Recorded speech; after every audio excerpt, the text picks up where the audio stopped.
I just wanted to add that in the work of the international task team that Jane presented, one of the recommendations and commitments is that international conferences not be held in countries that have these restrictions. And the Global Fund and UNAIDS, and I'm not sure I have made that commitment. So I'm now struggling with it because we saw how widespread these restrictions are. So it's a lot of money that these conferences bring to the economy, and it's one bargaining chip that we have as an activist community to try not to go to places where they have these restrictions. So I'm not sure how that would impact, but it is a commitment that's out there.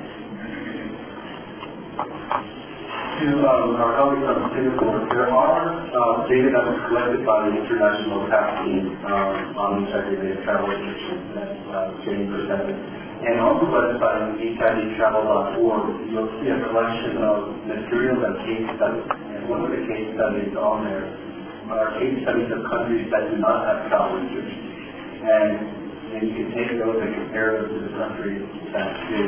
And one of the things that the task team reported on is that countries that do not have these restrictions, unfortunately it is the majority of countries in the world that do not have the restrictions, they haven't encountered any major migration problems that are exaggeratedly different from countries that do have the restrictions. So there's really not much of a difference on the economic burden forces the public health if you take away the restrictions.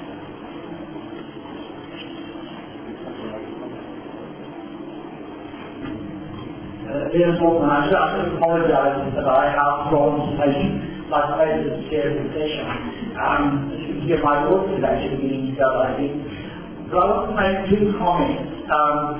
In my rather strange double capacity as a former president of ASAP and as a member of the Governing Council of the IAS, and therefore heavily involved in the policy questions that come up.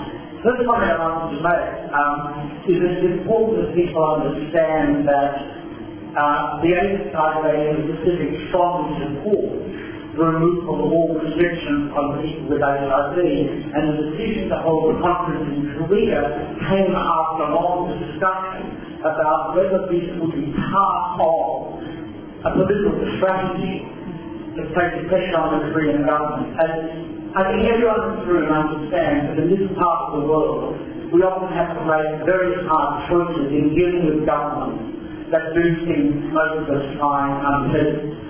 And the decision was that this would be a strategic way of putting pressure on. The reality is that people have indicated that these restrictions are widespread and they're difficult to deal with. The second point I want to make is that both the International Society and ASAP are very keen to see an expansion of social and political research. I might underline political research, because what we've stuck with, we don't really understand very well, is the conditions that lead governments to enact certain policies and that lead governments to change those policies. We don't understand, we have forgotten often the history of mobilisation around the epidemic, which tends to be known sporadically. We have very little academic work done on the development of relevant HIV policies in this part of the world, where a comparative study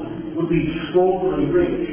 And again, I think that going to countries where there's a great deal of silence and invisibility becomes important.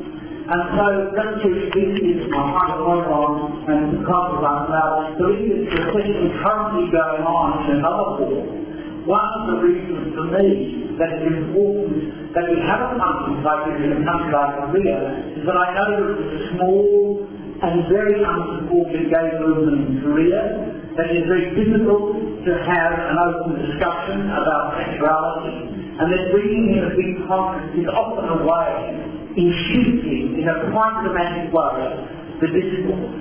And I think we need to have a much better and broader understanding of how political forces can be mobilised, how governments make decisions, and often how they make them on the basis of very little knowledge in order for us to have a rounded response, rather than indeed an emotional response, which is easy. We need a much more grounded and researched response that takes into account what we can do to change the policies we don't like.